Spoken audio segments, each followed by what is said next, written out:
She called me on the phone from 40 feet away. I was sitting on my patio with my coffee when I heard it buzz on the table. I looked at the screen.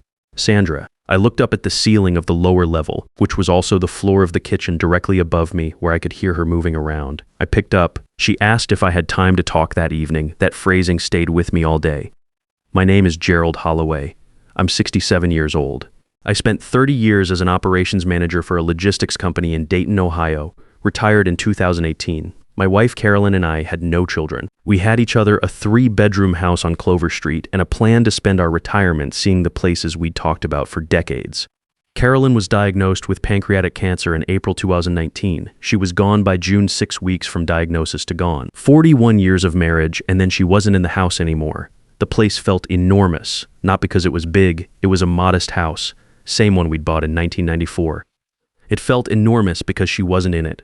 Sandra called every evening that first summer. She's my younger sister, 10 years behind me, lives in Columbus with her husband Earl. She was the only family I had left after Carolyn. Our parents were long gone, no other siblings, just Sandra. The calls were good at first. She'd ask how I was eating, how I was sleeping. I'd say fine, even when I wasn't. That's just how I was built. You say fine, you keep moving. Around October, she started mentioning the house, never directly. Sandra was never direct about anything that mattered. She'd say things like, "That's a lot of house for one person," or "Property values on Clover Street have really gone up." Small comments, easy to wave off. I waved them off. Then COVID hit in the spring of 2020, and I was alone in that house for weeks at a time.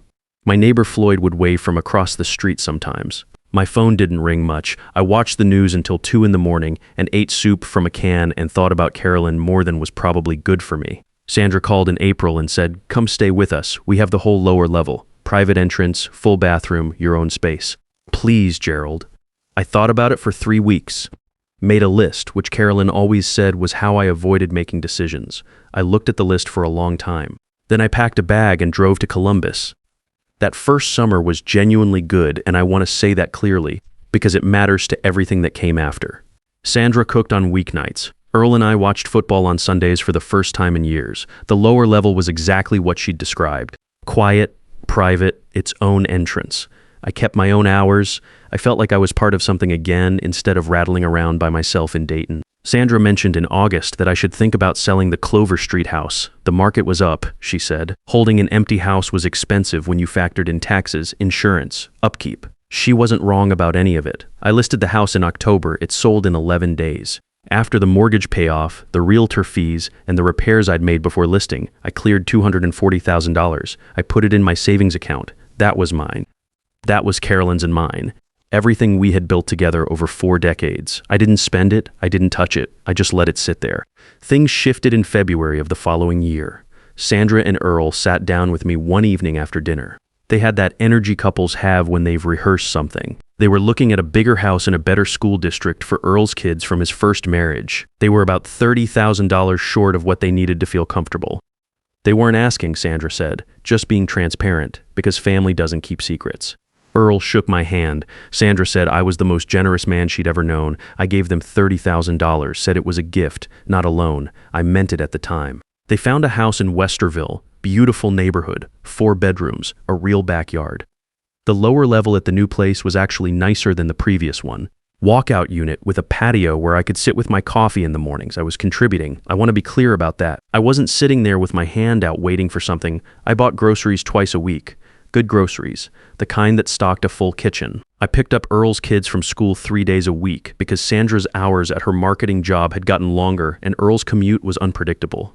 I helped with the yard on weekends. When the dishwasher broke in September, I called the repairman myself and paid for it without mentioning it to anyone.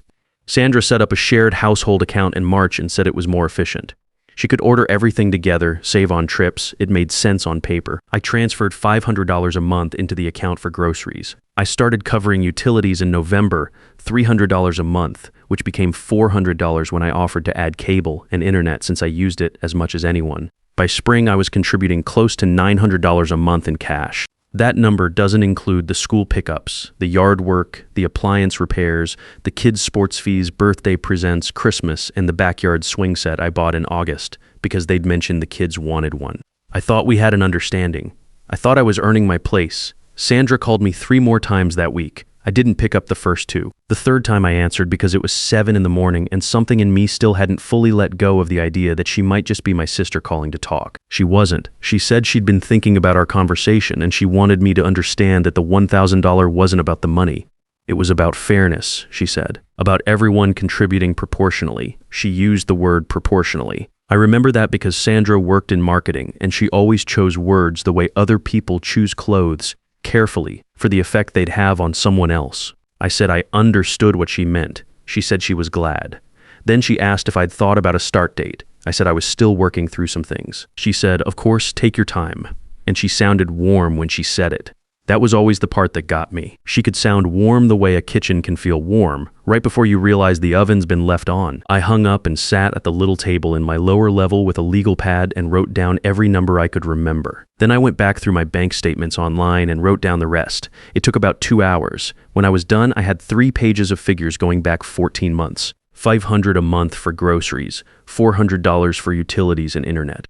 The $847 I'd spent on repairs, dishwasher, a leaking bathroom faucet, a cracked window panel in the back door, the $1,200 in sports fees and equipment for Earl's kids across 2 seasons, Christmas, birthdays, the swing set, school supplies in September that Sandra had texted me about because she was swamped at work that week, on top of the $30,000.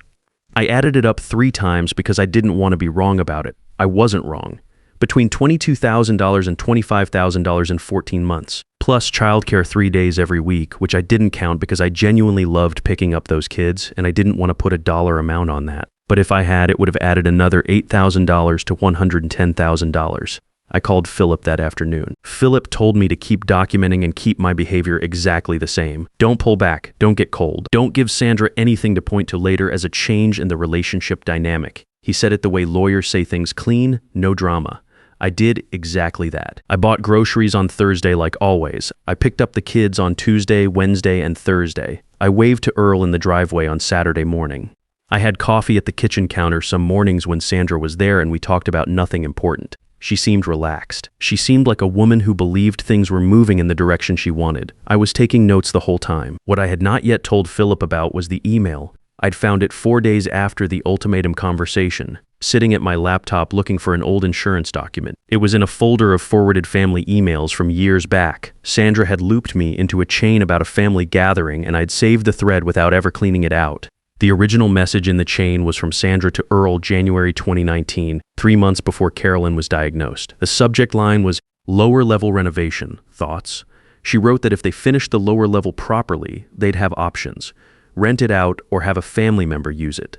Then, Gerald's situation is going to change at some point. He and Carolyn don't have kids. He'll need somewhere to go. If we set it up right, we could use his savings to fund the renovation and he'd basically be paying for his own space. Earl had replied, "Makes sense. Let's wait and see how things develop." I read it twice. Then I closed the laptop and sat there for a long time. The coffee went cold. I didn't move. Then I forwarded the email to Philip. He called me the next morning, said the email changed the picture considerably. Combined with the financial records, the pattern was clear enough that a demand letter had real weight. He asked about recording laws in Ohio. I told him I already knew one-party consent state, meaning I could legally record any conversation I was part of. He said, "Good, don't manufacture anything. Just stay patient." I didn't have to wait long. Sandra brought up the monthly arrangement again at breakfast 2 days later. Just the two of us, Earl already gone. She poured my coffee, sat across from me, and asked in that pleasant, conversational way of hers when I thought I might be ready to move forward. I said I wanted to make sure I had the history straight first. I asked her directly. "The $30,000, was that a gift or did you see it as part of my living arrangement here?" She said, "That was your money, Gerald. You chose to help us buy the house. That was always separate from your living situation." I said, "Okay, I just wanted to be clear." She said she appreciated that. I went back downstairs. I saved the recording to 2 places. Philip sent the demand letter on a Wednesday. It laid out every figure, referenced the 2019 email, noted the recorded conversation, and formally requested return of $30,000 within 30 days. Sandra called me 4 times that afternoon. I let it go to voicemail each time. Her texts came in over the next hour. "Gerald, please call me then. This isn't what you think then. Earl had nothing to do with this. Then nothing for a while. Then I'm your sister. "We need to talk," Earl called that evening. His voice had the careful steadiness of a man who'd been coached. He said Sandra was in a bad way, said this wasn't what any of them wanted, said couldn't we just sit down as a family? I told him all communication needed to go through Philip. He was quiet for a moment. Then he said he understood. I said goodnight and hung up. 4 weeks later, Sandra signed a settlement agreement. Point to $27,000, minus documented shared costs Philip had accounted for. She signed it on a Thursday morning. Philip called me when it was done. I thanked him. He said, "You did the hard part." I didn't argue with that. I started looking at condos the same week Philip sent the letter. I didn't tell anyone. I called a real estate agent named Carol. Different Carol, just a coincidence that made me pause for a second when she introduced herself, and we looked at 3 places over 2 weekends. I went alone. I told Sandra I was running errands. She didn't ask follow-up questions, which told me she was still focused on the settlement negotiation and not paying attention to much else. The third place I looked at was a 2-bedroom unit in Dublin. 2nd floor, south-facing windows, good light in the morning. A small patio off the living room. Quiet building, well-maintained. The kind of place where the hallways smell clean and the neighbors nod but don't talk your ear off. I stood in the kitchen for a few minutes just looking at the layout. The agent was talking. I wasn't listening. I was thinking about what it would feel like to make coffee there in the morning with no one needing anything from me before I'd finished the first cup. I made an offer that afternoon. The settlement came through before the closing date. I moved my savings around to cover the purchase outright. No mortgage, no monthly payment, no bank involved beyond the wire transfer. The remaining balance from the Clover Street sale went back into my account where it had always belonged. I set a move-out date 6 weeks out. I didn't announce it immediately. Sandra and I were still living in the same house during all of this. That was the strangest part. We had breakfast in the same kitchen some mornings. She would pour my coffee and hand it to me and ask if I'd slept well. I'd say fine. She'd talk about her week at work, something about a campaign rollout, a difficult client. I'd listen, I'd nod. I wasn't pretending to be friendly, I was just waiting. There's a difference. Earl kept his distance. He was quieter than usual, which wasn't hard since Earl had never been a talkative man. He'd come in from the garage, get a glass of water, exchange a few words with Sandra, disappear back into whatever project he was working on. He looked at me sometimes the way people look at something they're trying to figure out whether to address or just walk past. He walked past. I told them both together on a Sunday evening. I waited until after dinner, same as Sandra had done with the ultimatum. I don't know if she noticed the parallel. Probably she did. She was sharp about those things. I said I'd found a place in Dublin and I'd be moving out in 6 weeks. I said I was grateful for the time I'd spent close to family during a hard few years. I said I hoped everyone would be well. Sandra put her fork down. She said she was sorry to hear that and asked if this was because of everything that had happened. She said the word misunderstanding, that was the word she chose. I said it wasn't a misunderstanding at all. I let the silence sit there. Earl looked at his plate. Sandra started to say something else and then didn't. I said goodnight and went downstairs.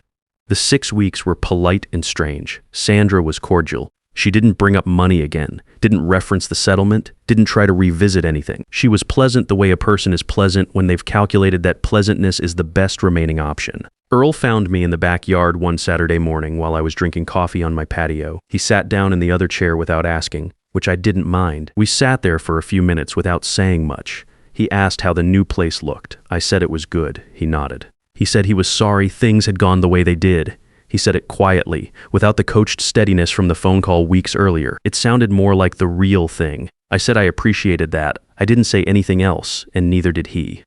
We finished our coffee and he went back inside. I've thought about Earl a lot since then. He wasn't the architect of any of it. He knew what was happening and he let it happen, which is its own kind of failure, but it's a different one. I don't carry the same weight about Earl that I carry about Sandra or carried. I'm not sure carry is even the right word anymore. I moved out on a Thursday in late September, hired 2 guys with a truck, took about 4 hours. I didn't have much the furniture I'd brought from Dayton, my books, my clothes, the good coffee maker Carolyn had picked out in 2016 that I'd refused to leave behind through any of this. Sandra was at work. Earl shook my hand at the door when I was loading the last box. He said, "Take care of yourself, Gerald." I said I would. I drove to Dublin with the windows down. It was one of those September days that can't decide if it's still summer, warm enough that the air coming through the window felt good, but with just enough of something else in it to remind you things were changing. I parked in my spot, carried the last boxes up to the 2nd floor, set the coffee maker on the kitchen counter. That night, I sat on my patio and watched the light change over the parking lot and the trees beyond it. Not a dramatic view, just an ordinary evening in an ordinary place that was mine. I slept better than I had in 2 years. The first morning I woke up in my own place. I made coffee and sat at my own table and read the paper for an hour. Nobody called, nobody needed anything. The light came in from the south-facing windows the way I'd imagined it when I stood in that kitchen and decided. It felt like something I'd forgotten I was allowed to have. Sandra texted me 3 weeks after I moved out. She said she hoped I wasn't still angry and that she missed having me around. I read it twice. I thought about what Carolyn would have said about that text. Carolyn would have read it once, set the phone down, and said something short and accurate that I'd still be thinking about a week later. She had a gift for that. I never did. I didn't reply to Sandra. I'm not going to tell you that was easy. She was my sister. We grew up in the same house on the same street in the same small city. I taught her to ride a bike in the parking lot of a church 2 blocks from our parents' place. I drove 4 hours to be at her first wedding, which didn't last, and then 4 hours again to be at her second one, which did. When our mother got sick in 2004, I was the one who handled the paperwork and the phone calls and the arrangements, and Sandra brought food and held our mother's hand and cried, and I was glad she was there. That history doesn't disappear. I want to be honest about that. It just sits differently now. I look at it from farther away. Earl sent an email in January, about 3 months after the settlement. A few sentences. He said he was sorry for his part in how things had gone. He said he'd told himself for a long time that he was staying out of it, but staying out of it was its own choice, and he understood that now. He said he hoped I was doing well. I read it twice also. It was a better email than I expected from Earl. More self-aware than most of what he'd said in the years I'd known him. I didn't reply to that one either, not because I wanted to punish him. More because I'd gotten clear about what I wanted my life to look like going forward, and reopening those conversations didn't fit into that picture. Maybe that sounds cold. I don't think it is. I think it's just what it looks like when you finally stop organizing your decisions around other people's comfort. I settled into Dublin faster than I expected. There's a diner about a mile from my building. I started going on Tuesday mornings, early enough that the place is half empty and the coffee is fresh from a new pot. The woman who works the counter knows my order now. She asks about my week. I ask about her grandkids. It's a 4-minute conversation, and I look forward to it. I joined a chess club that meets on Thursday evenings at the public library. Mostly retired men, a few younger ones. We don't talk much between moves. That suits me fine. Philip and I have lunch once a month. We talk about nothing important mostly. Sometimes he asks how things are. I tell him fine. He knows me well enough to know when I mean it. My neighbor across the hall is a man named Leonard, mid-70s, retired electrician. He knocked on my door about a week after I moved in with a bottle of decent bourbon and said he liked to know who lived across from him. We stood in the doorway and talked for 45 minutes. He's been married to the same woman for 49 years, and he has strong opinions about baseball and mild opinions about everything else. I like him. I think about Carolyn most mornings. Not the way I did in that house on Clover Street in the summer of 2019, when it was more like a wound than a thought. Just a presence, like something that happened to me that I'm still carrying in a way that doesn't hurt as much as it used to. She would have seen Sandra clearly from the beginning. That's the part I keep coming back to. Carolyn had a way of reading people that she almost never announced. She wouldn't have said anything dramatic. She would have just gotten quiet in certain conversations and I would have noticed and asked her later, and she would have said something like, "I don't know, Gerald. Pay attention." And I would have paid attention. I didn't have her there to tell me that. So I learned it the long way. I'm 67 years old. I live alone in a 2-bedroom condo in Dublin, Ohio, 12 minutes from a sister I no longer speak to, and 20 minutes from Philip, and 8 minutes from a diner where someone knows my coffee order. My pension and Social Security cover everything I need. My savings are in an account with my name on it, and they are going to stay there. I have a patio where I drink my coffee every morning before I look at my phone. I take my time. Nobody is waiting on me to do anything. That sounds like a small thing. It isn't. Carolyn would have told me I took too long to get here. She would have been right.